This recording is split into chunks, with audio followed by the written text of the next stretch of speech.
बाहर आ जाओ।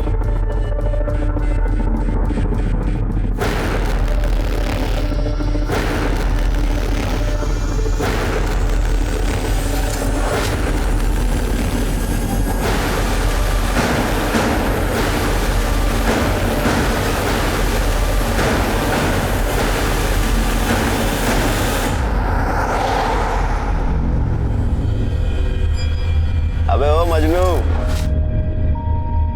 अब तो हाथ छोड़ दे भाभी जी का, सब कुछ छोड़ के आ गई तेरे लिए। सारा इंतजाम हो गया? इंतजाम? अरे सब इंतजाम हो गया। हम कहाँ जा रहे हैं? अरे बता तो रहा हूँ भाभी जी, मतलब होने वाली भाभी जी, नौकरी की सारी बात हो गई है, घर का भी सारा बात हो गया है, बस तुम दोनों की शादी होना बाकी है। जल्दी कर लो। हाँ तो वो भी करवा लेते हैं ना। ओ मंगलम भगवान विष्णु मंगलम गरुड़ध्वजा।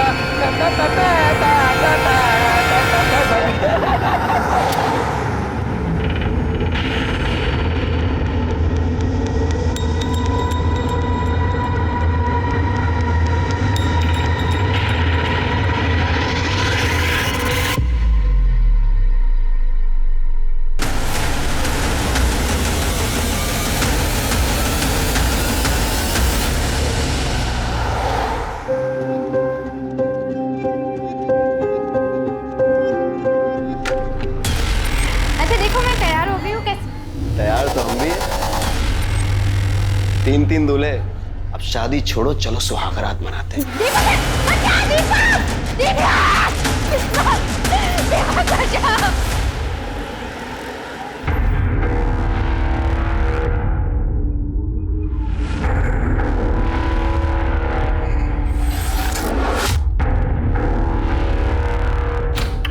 हाँ हाँ सब याद है।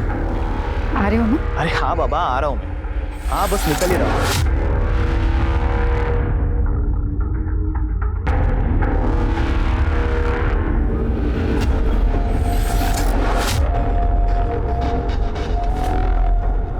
ओ हीरोइन, सारा दिन ये पंखा साफ करना है, बाकी का काम तेरा बाप करेगा क्या? नहीं बस कोई नहीं। पैसे ले और सामान की लिस्ट, चल मार्केट जाके सामान लेके आ, और हाँ टाइम से आना वापस घर। कहाँ जा रहे हो तुम? चुपचाप ना अपने काम से काम रखा करो, समझ में आ गया? इतनी बार मना किया टोका मत करो पीछे से, लेकिन आदत नहीं जाती।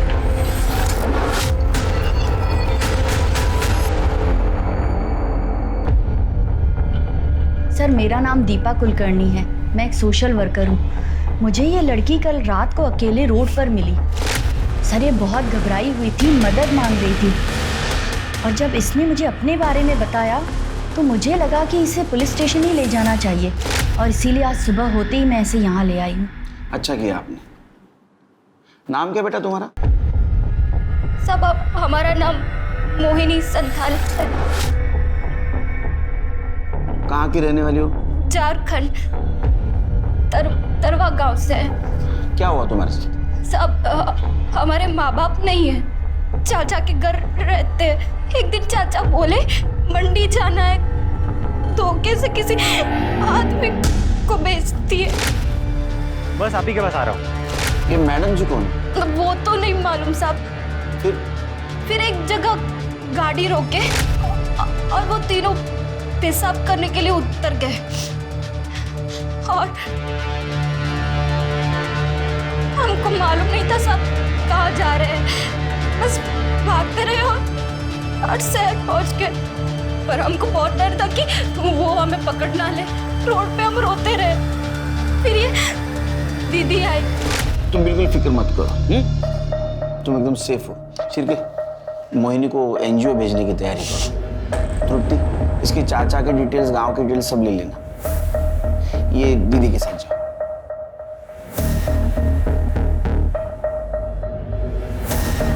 चिरके मुझे लगता है गर्ल ट्रैफिकिंग का मामला है, लेकिन मैडम जी कौन हो सकती है?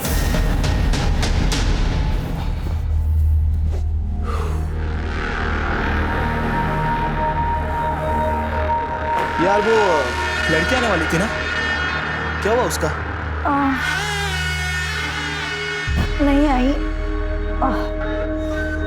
कुछ प्रॉब्लम है तो किसी और को ढूंढना पड़ेगा। क्यों? क्या हुआ उसका? इतने परेशान क्यों हो रहे? टेंशन मत लो, मैंने तुम्हारे लिए उससे भी अच्छी लड़की ढूंढी। अरे यार तुम समझ नहीं रही हो, मेरे माँ बाप मेरे पीछे पड़े हुए शादी के लिए, बांध देंगे मुझे किसी के भी साथ, फिर रोती रहना अकेली बैठकर। तुम टेंशन क्यों ले रहे हो? मुझे तुमसे ज्यादा उस बात की फिक्र है, और वो लोग ढूंढे उससे पहले मैं ढूंढूंगी तुम्हारे लिए। जानते हो ना कितना प्यार करती हूँ, ऐसे खो दूंगी।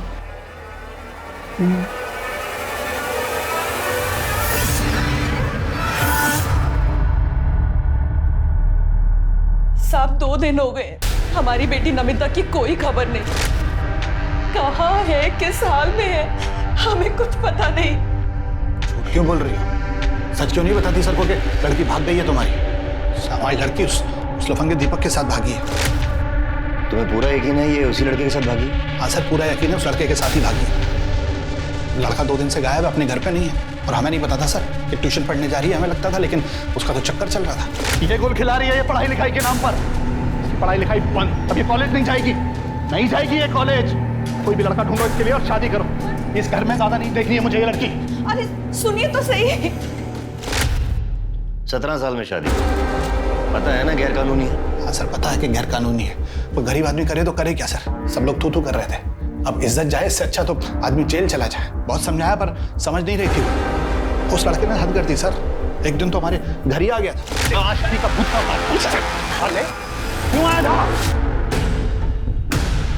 अंकल मैं नमिता से प्यार करता हूँ अंकल, उससे शादी करना चाहता हूँ अंकल। तेरी बारात में अर्थी निकालूंगा यहाँ से।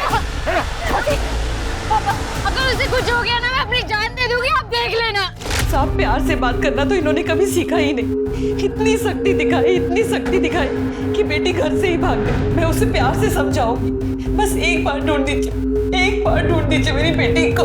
देखिए आप घबराइए नहीं, आप दीपक और नमिता की डिटेल्स नोट करवा दीजिए, हम उन्हें जल्द से जल्द ढूंढेंगे, समझे?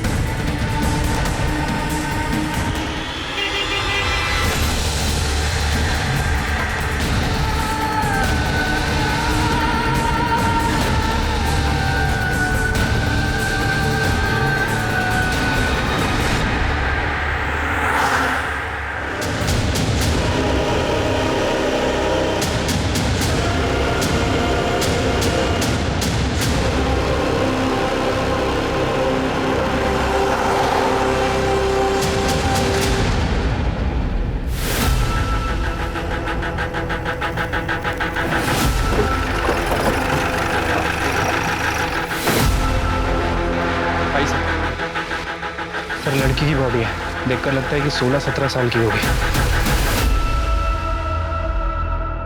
सर जिस तरह से बॉडी की हालत है देखकर लग रहा है कि मर्डर हुए 2-3 दिन हो चुके हैं। यहाँ का कचरा यहाँ पे फेंका जाता है। सर हो सकता है कि जिसने मर्डर किया उसने जानबूझ के बॉडी को यहाँ पे डंप किया। आज सुबह ये कचरा फेंकने आया था, उसी ने बॉडी को देखा और हमें फ़ोन किया। सर लड़की के प्राइवेट पार्ट पर ड्राई ब्लड मिला है, असॉल्ट या जैसा मामला हो सकता है, पर बॉडी पूरी तरह से सड़ चुकी है, इसलिए ऐसा कुछ कहा नहीं जा सकता। सर एक मिनट। सर ये देखिए, लड़की का चेहरा थोड़ा विजिबल है और कुछ दिन पहले शास्त्री नगर पुलिस स्टेशन में इसी डिस्क्रिप्शन की एक लड़की की मिसिंग कंप्लेंट आई थी। ये फोटो। कंप्लेंट किसने की थी? सर इसके हस्बैंड ने, श्याम कोंडे ने। उसको आइडेंटिफिकेशन के लिए बोला और कुछ आसपास चेक किया, एविडेंस कुछ नहीं मिला? आसपास कोई एविडेंस वगैरह नहीं मिला। इससे बात हो गई? हाँ सर, इससे मेरी बात हो गई है। ठीक है, बॉडी को पोस्टमार्टम के लिए भेज दो।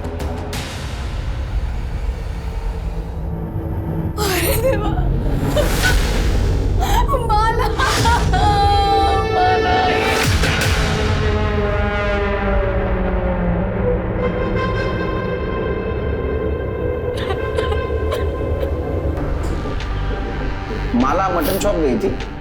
नहीं सर, हमारे घर नॉनवेज नहीं बनता।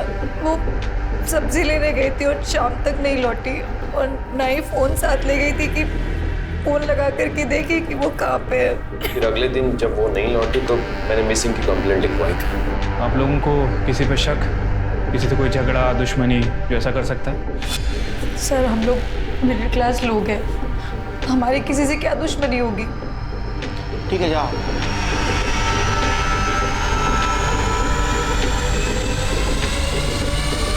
पूरा नाटक है सिर के, हाँ? ड्रामेबाज है एकदम। देखो ना, किसी ने नहीं पूछा बॉडी कब मिलेगी। कुछ झोल लग रहा है। एक काम करो, माला की डिटेल्स निकालो और एक कोंडे फैमिली की भी डिटेल्स निकालो।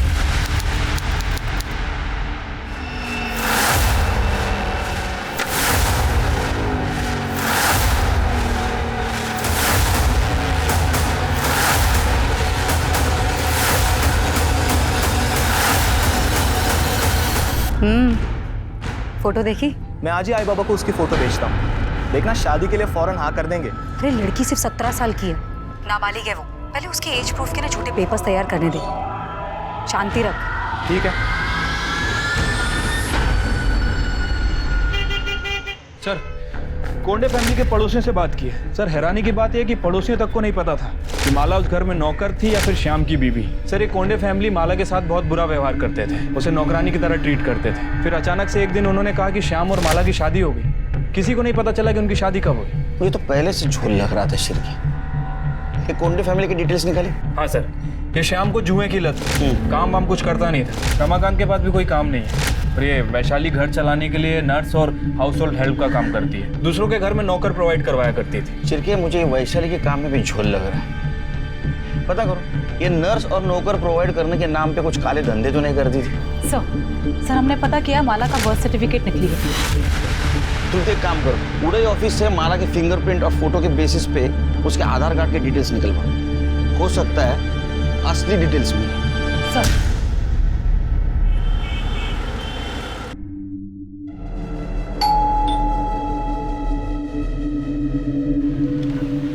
नमस्ते। नमस्ते आंटी। आंटी नमिता दीदी कहाँ है? बेटा वो घर पर नहीं है, अपने मामा के घर गई है। कुछ काम था क्या? हाँ आंटी, मैं क्लास में फर्स्ट रैंक लाई हूँ ना, तो मुझे उनको थैंक यू बोलना था। पर मम्मी वो तो घर पर ही नहीं है। कोई बात नहीं बेटा, तो आंटी को दे दे, आंटी नमिता दीदी को दे देगी। देखिएगा नमिता बहुत अच्छी टीचर बनेगी, उसकी तो जिंदगी सफल हो गई। चलिए हम निकलते हैं।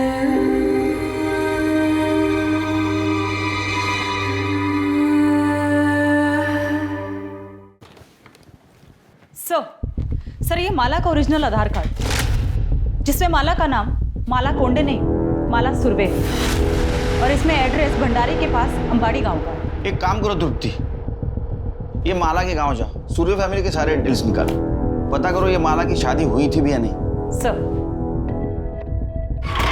सर, माला की पीएम रिपोर्ट। सर, रिपोर्ट के हिसाब से उसकी मौत 7 सितंबर की शाम 4 बजे से 6 बजे के बीच में हुई। सर, साथ ही साथ उसकी बॉडी पर सिगरेट के जलाने के निशान भी हैं, नाखून के खरोच के निशान भी और काटने के निशान भी हैं, और बॉडी पर 3 अलग अलग लोगों के सीमेन सैंपल भी मिले। सिर्के इंसान ने हैवान इतनी छोटी सी उम्र में उसके साथ जबरदस्ती की। कई सारे लोगों ने सिगरेट के चटके दे, काटा, उसको खरोचा। हो सकता है उसके साथ गैप भी किया होगा और इसकी वजह से उसका खून बहा और मर गया। हो सकता है सर। वैसे कोंडे फैमिली के बारे में जो इन्फॉर्मेशन मिली है उसे भी झुटलाया नहीं जा सकता सर, क्योंकि थकान, बॉडी को सही न्यूट्रिशन ना मिलना, कुपोषण, ये भी मौत का एक कारण है। चिरके, हमें इन्फॉर्मेशन नहीं, सबूत चाहिए। हमें पता करना होगा ये शाम की शादी हुई थी भी या नहीं, और ये भी पता कर दे ये कोंडे फैमिली सच बोल रही है झूठ। और एक चीज पता करनी है, ये श्याम और रमाकांत का डीएनए हमें बॉडी पे जो सीमेंट्स मिले उससे मैच होता ही नहीं।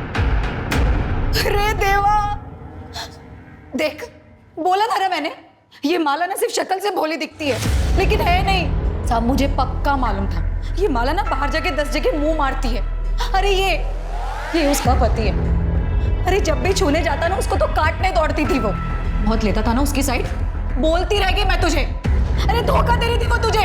सर, मैं उससे बहुत प्यार करता था। वो जब खो गई थी तब पूरे मार्केट में उसे ढूंढने गया था। पुलिस स्टेशन में रिपोर्ट लिखवाई थी मैंने। तुम्हारी शादी हो गई थी ना? तो रजिस्ट्रेशन भी हुआ होगा। मैरिज सर्टिफिकेट है? साहब शादी 2 महीने पहले हुई थी। अब सर्टिफिकेट ये रजिस्टर करवाते तब तक तो माला ही चली गई। अच्छा, शादी की फोटो दिखा दीजिए। हाँ, सब शादी तो इतनी धूमधाम से हुई नहीं थी, बस घर वालों के सामने ही घर में हो गई थी। और उसके बाद फोटो भी खींचा था तो फोन से ही खींचा था, और इसके हाथ से फिर गलती से फोन पानी में गिर गया, चालू नहीं हो रहा था, फिर फोन फेंक दिया। बहुत प्रॉब्लम है आपकी लाइफ में।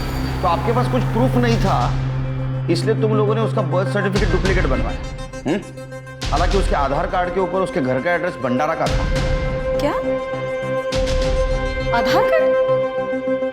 उसके पास आधार कार्ड भी था, लेकिन हम लोगों को तो खाली बर्थ सर्टिफिकेट मालूम है, और वो तो अनाथ है ये पता था। पर वो अनाथ भी हो गई? कहाँ मिली आपको? वो ऑफिस आई थी मेरे।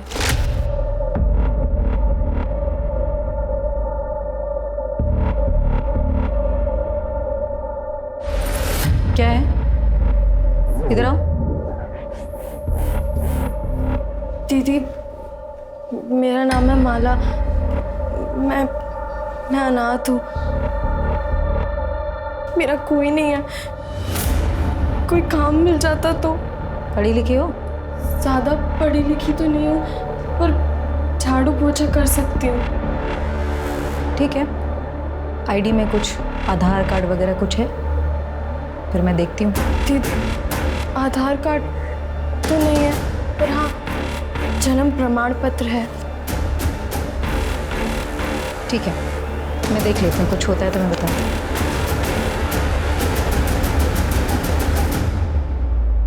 सर, माला की कहानी सुनकर मुझे उस पर तरस आ गया था। दिखने में भी ठीक ठाक थी वो, इसलिए मैंने वैनी से कहा कि आप ही पूछ लीजिए उसे कि अगर वो शादी करना चाहती है मुझसे। साहब, उसने भी मना नहीं किया, हाँ बोल दिया, तो मैंने शादी करवा दी। सच बोल रही है? हाँ, ये सच बोल रहे हैं? हाँ, ऐसे ही हुआ था। सिरके, ये शाम की डीएनए टेस्ट करवा। रमाकांत का भी। मेरा क्यों? मैंने क्या किया? किसी ने कुछ किया? नहीं, मतलब मेरा मतलब है, माला तो मेरी बेटी जैसी थी, बहू थी। डर क्यों रहे हो? हाँ, चलिए इन दोनों का डीएनए टेस्ट करवा। सिरके, ये कोंडे फैमिली का झोल है। वो रमाकांत देखा कितना डरा हुआ था। मुझे लगता है माला से जबरदस्ती प्रोस्टिट्यूशन करवाते थे। हो सकता है सर, लेकिन अगर 1% भी चांस हुआ कि माला एक काम जानबूझ के करती थी पैसे कमाने के लिए, तो सर? नहीं सिरके, अगर वो जानबूझ के करती थी, इतने पैसे कमाती थी, तो पैसों का क्या करती थी? क्योंकि उसके मौत का एक कारण कुपोषण भी है। उसको ठीक तरह से खाना भी नहीं मिलता था। ये वैशाली के एजेंसी का कुछ पता चला है? ऐसी एजेंसी? हाँ सर, इसकी एजेंसी लीगल है, रजिस्टर्ड भी है। अपने खबरों को अलर्ट कर दो। ये कोंडे फैमिली के सारे डिटेल्स चाहिए मुझे, पास्ट फ्यूचर प्रेजेंट सब। ठीक है सर।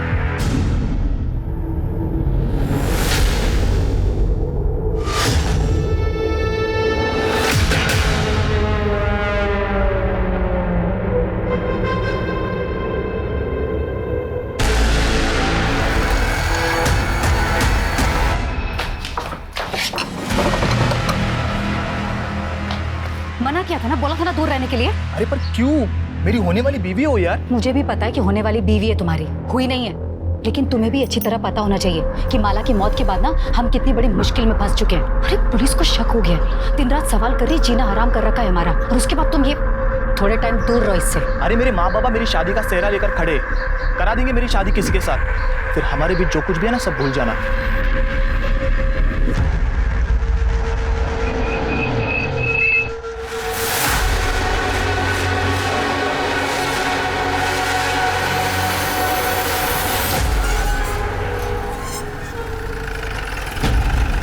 अच्छा सुनो, मैं राम बाबू के यहाँ पे आता हूँ, हैं? ठीक है? आप माला सुरवे के माता पिता सविता सुरवे और हीरानंद सुरवे हैं? नहीं, हम लोग राउत हैं। सुरवे तो वो थे जिनसे 4 महीने पहले हमने घर खरीदा था। तो वो लोग अब कहाँ हैं? पता नहीं। मैडम, सुरवे लोग तो ये गांव छोड़ के कब के चले गए? आप कौन? मैडम, मैं सुशीला, उनकी पड़ोसन। वो लोग बहुत कमीने थे, अपने बेटे मकरंद की शादी में खर्चा करने के लिए बेचारी माला को बेच दिया, और जब बिरादर में थूथू होने लगी तो ये घर बेचा और भाग गए। इसे पहचानती हो? हाँ, यही तो है माला। इसे कैसे नहीं पहचानूंगी? बचपन से देखा है मैंने इसको। तो सुरभि फैमिली कहाँ पे है? उनके बारे में कुछ जानती हो? माँ बाप का तो पता नहीं, पर सुना है मकरंद विठल नगर में अपने ससुराल में घर जवाई बन के बैठा है। सर, घर बेचकर जाने के बाद माला के माता पिता को किसी ने गांव में नहीं देखा। मकरंद का भी यही कहना है कि वो अपने आखिरी दिनों में हरिद्वार चलेगा। हरिद्वार पुण्य कमाने ने पाप धोने गए होंगे। सर, मकरंद का कहना है कि उसके शादी के बाद से ही वो चले गए और उसके बाद उसके साथ भी उसकी कोई बातचीत नहीं। सर, माला की बॉडी पे जो 3 लोगों के सीमेन मिले थे, उसकी डीएनए रिपोर्ट आ गई सर। उनमें से एक का डीएनए श्याम के डीएनए से मैच करता है। और दूसरे 2 रमाकांत की डीएनए रिपोर्ट? सर, रमाकांत का डीएनए सीमेन से मैच नहीं कर रहा। मतलब कोंडे फैमिली माला के बारे में जो बोल रही थी वो सच हो सकता है, या ये भी हो सकता है कि उसके साथ किसी ने जबरदस्ती की। सर, दिल्ली से एक लड़की की पूछताछ आई। कुछ दिन पहले वो अपने बॉयफ्रेंड के साथ घर से भाग गई थी। वो लड़की नागपुर में दिखाई। उसका नाम है नमिता सिंह। ये फोटो और उसकी उम्र 17 साल। शिरके, इसका लुकआउट नोटिस जारी करो। हो सकता है इसके बारे में किसी के पास इन्फॉर्मेशन हो। ठीक है सर।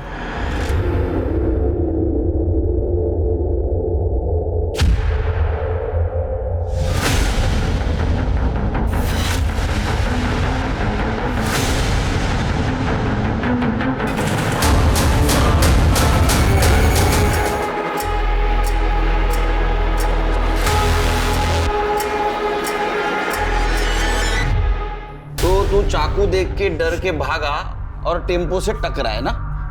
हाँ साहब। उसका चेहरा देखा? किसके हाथ में चाकू था? चेहरा नहीं देखा साहब, वो टोपी पहना था। तेरे जेब में हमें कार्ड मिला, विजिटिंग कार्ड, वैशाली कोंडे। तू कैसे जानता है उसको? ये सच बोल, तेरी हालत देख। मैडम के पास कमीशन के लिए काम करता था साहब। एजेंट था ना। किस चीज का एजेंट था तू? साहब, वो मेड और नर्स के लिए लड़की ला कर देता था मैडम जी को। सिर के सुना क्या मैडम जी? तो ये वैशाली मैडम जी, और तू उसको नर्स और मेड के नाम पे जो लड़कियां ला के देता था नाबालिग, हाँ, वो दूसरे धंधे के लिए ना? नहीं साहब, मैं ऐसा कुछ नहीं करता साहब। सिर के ये सब निकालो, इसकी पट्टी विट्टी निकाल, दूसरा हाथ तोड़ और लेके चलो उसको। अरे नहीं, बोलता हूँ साहब, बोलता हूँ। मैं मैडम जी को धंधे के लिए लड़की सप्लाई करता था साहब। पिछले 2 साल से मैं कर रहा है साहब। ये मोहिनी संथाल को भी तू ही लेके जा रहा था ना मैडम जी को बेचने के लिए? हाँ साहब, लेके जाने वाला था साहब, लेकिन वो नागपुर आने से पहले गाड़ी से उतर के भाग गई। और माला? साहब, माला को भी बेचने के लिए लाया था, लेकिन वो मोहिनी से बहुत पहले आई थी साहब। लेकिन शाम का उसके ऊपर दिल आ गया, तो फिर मैडम जी ने घर काम करने के लिए और शाम को खुश करने के लिए रखी साहब। और तो और वो विकास भी साहब बहुत बार जबरदस्ती किया साहब माला के साथ। ये विकास कौन? मैडम जी का पड़ोसी है। मैडम जी का लफड़ा चालू है साहब उसके साथ। कि शाम को कोई और काम धंधा नहीं है क्या? शाम नहीं है मैडम जी, आज विकास है, विकास। अगर आप क्या कर रहे थे अंदर? क्या कर रहा था मतलब? तुम्हें मालूम नहीं मैं क्या कर रहा था? बोला है ना मैंने कि इससे अच्छी लड़की मैं इंतजाम करूंगी तुम्हारे लिए। मालो किसने मारा? सब किसी ने नहीं मारा। वो तो उम्र में भी कम थी और कमजोर भी थी साहब। और सब वो उसमें ही मर गई साहब। फिर साहब मैडम जी ने मेरे को बोला कि उसको ठिकाने लगाना है। मैं उसको मटन चौक के तो फेंक दिया साहब। साहब, माला के बाद नमिता आ गई साहब। उसको उसके बॉयफ्रेंड ने प्यार के झांसे में घर से भगा के लेके आया था सब बेचने के लिए। यही थी? हाँ सब। वो मैडम जी इसको विकास को खुश करने के लिए रखा था, लेकिन इससे पहले विकास खुश करता उसने देखा कि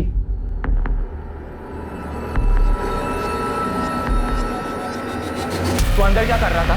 तेरी हिम्मत कैसे हुई मेरे होने वाली बीवी को हाथ लगाने की? होने वाली बीवी है ना, हुई तो नहीं है ना। चल। साले, हर बार तेरी मन मर्जी नहीं चलेगी, समझा? दोबारा अगर तूने उसे हाथ लगाया ना तो लगाऊंगा। क्या करेगा बे तू? ये घर मेरा और इस घर की हर चीज मेरी है, समझा?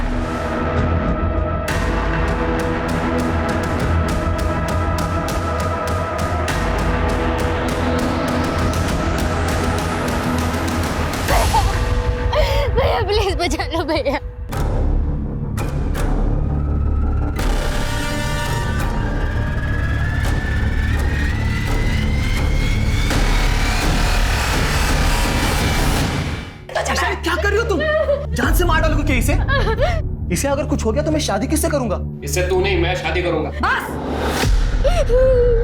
दामोदर, चल निकाल सिक्का। आज ही फैसला करूंगी इसकी शादी का। अगर हेड आया तो श्याम की और अगर टेल आया तो विकास की। ये ऐसे कैसे बोल रही हो तुम?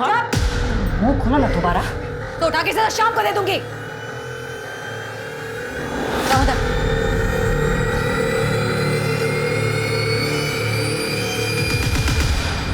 मैं जीत गया। हेड आया तो मैं क्या करूं इसमें? मुझे क्यों देख रहे हो ऐसे? ठीक है ना, कोई बात नहीं, मैं हूं ना, दूसरी कोई लड़की मैं अरेंज कर चुप कर। ये मेरी है, ये मेरी ही रहेगी। इस साले की मैं कभी नहीं होने दूंगा। चल। तुम लड़कियों को समझते क्या हो? हाँ? चिल्की जल्दी चलो, इससे पहले कि विकास नमिता को नुकसान पहुंचाए हम वहां पहुंचेंगे। सर।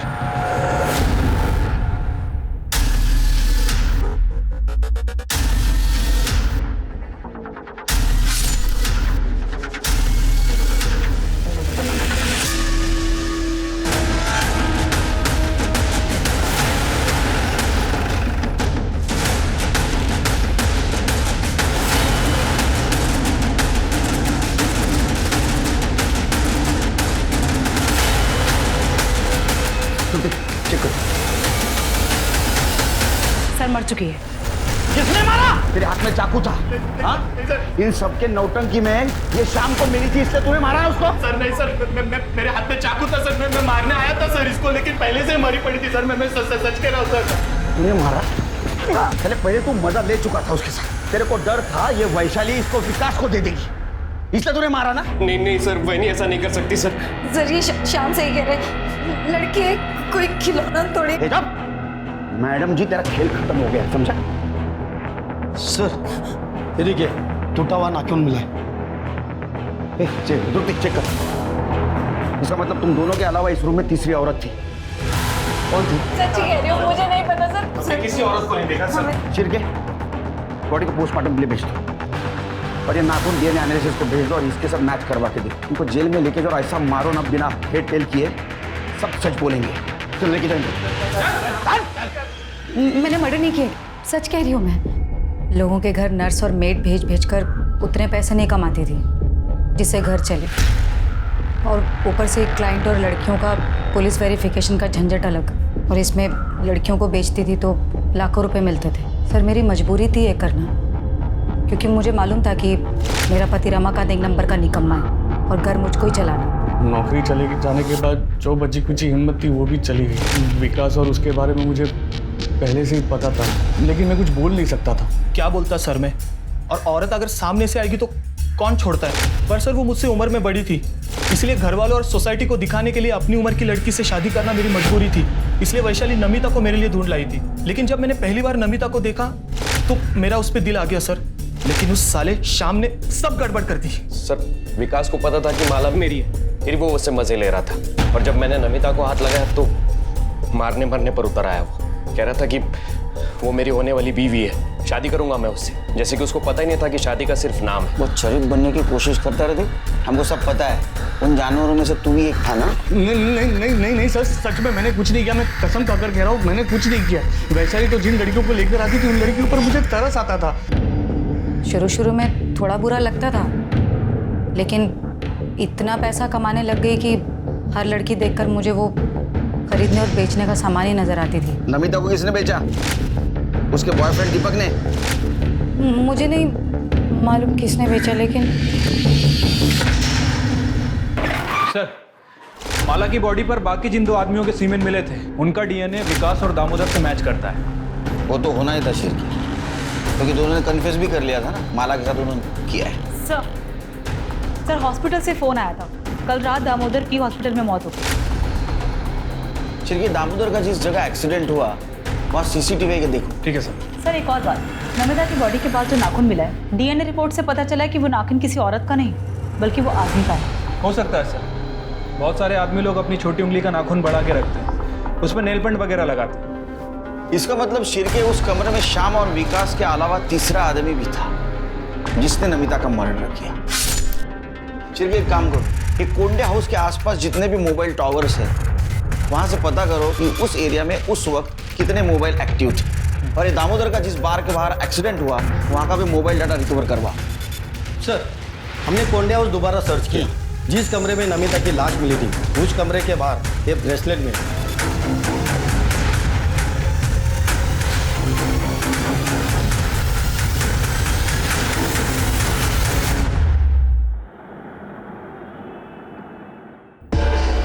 सर मैं सच बोल रहा हूँ, मेरा ब्रेसलेट खो गया था। तू रहता कहाँ है? मैं दिल्ली ही रहता हूँ सर। दिल्ली में रहता है? तेरा ब्रेसलेट नागपुर में मिलता है, तो चोर ने यहाँ चोरी किया और नागपुर में फेंक दिया, वो भी उसी जगह जहाँ नमिता का मर्डर हुआ, रूम के बाहर।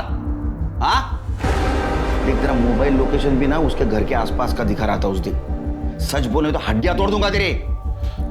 वो मुझे दिल्ली पुलिस से पता चला सर कि नमिता नागपुर में। मैं सीधा नागपुर के लिए निकल गया सर। वहाँ मेरा एक दोस्त रहता है, उसको भी मैंने बोला कि नमिता नागपुर में है, वो चेक करे। 12 तारीख की शाम को मेरे उस दोस्त को नमिता दिखाई दी, तो उसने मुझे इन्फॉर्म किया। मैं छुपते छुपाते जब वहाँ पहुँचा सर तो मैंने देखा कि नमिता नमिता क्या हुआ तुझे? नमिता किसने किया ये सब? पुलिस की गाड़ी आई तो मुझे वहां से भागना पड़ा सर। मैं डर गया था। मुझे लगा अगर पुलिस मुझे नमिता के पास देखेगी तो मुझ पर ही शक करेगी। शक नहीं, हमें यकीन है, सिर्फ साबित करना बाकी है। जहाँ मर्डर हुआ वहाँ एक नाखून मिला। तू भाग रहा था ना, उसी वक्त तेरा नाखून टूट के वहां गिरा था। चिर के इसको नागपुर ले चलो। मर्डर स्पॉट पे जो नाखून मिला था ना, उसे इसका डीएनए मैच करवा। अगर वो मैच हो गया ना बेटा, तो तेरी तो विकेट गई। हाँ? सर जिस बार के बाहर दामोदर पर हमला हुआ, हमने वहाँ का डम डाटा चेक किया। 3 नंबर मिले, एक दामोदर का, दूसरा गाड़ी वाले का और तीसरा दिल्ली का है। और यही नंबर मर्डर के वक्त नमिता के घर के पास भी एक्टिव था। किसका नंबर? सर शेर के दिल्ली पुलिस को इन्फॉर्म करो, इसको अरेस्ट करें।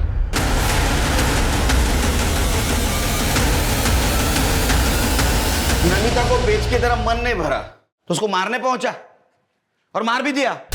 नहीं साहब, ये जो नाखून टूटा है ना, ये मर्डर स्पॉट पे मिला है हमको, समझा? सच बोल। साहब नमिता को हम नहीं बेचे साहब, हम तो उसको बहुत प्यार करते थे। अरे जिंदगी थी वो हमारी, लेकिन हमसे एक गलती हुई साहब कि वो मुकेश जैसे दोस्त पे हम विश्वास कर लिया और उससे मदद मांगे साहब।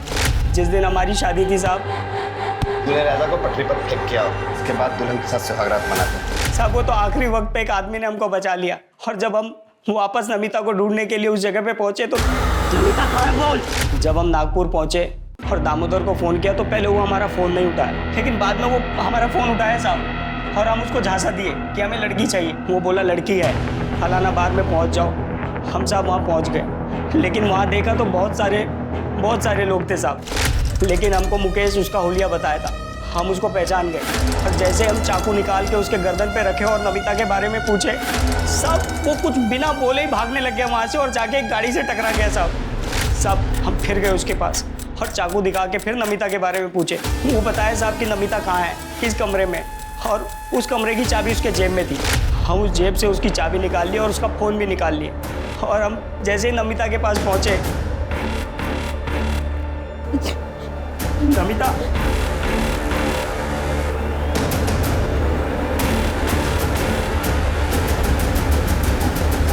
तुम क्या लेने आए हो अब यहाँ? देखने आए हो मैं जिंदा हूँ या मर गई, या फिर तुम्हारे 3 दोस्तों ने मेरे साथ क्या किया?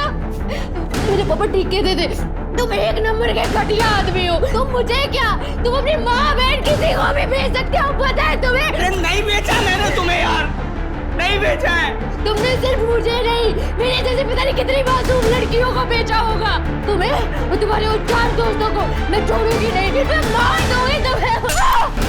नमिता, और कब पता नहीं गुस्से में हम उसको चाकू मार दिए साहब।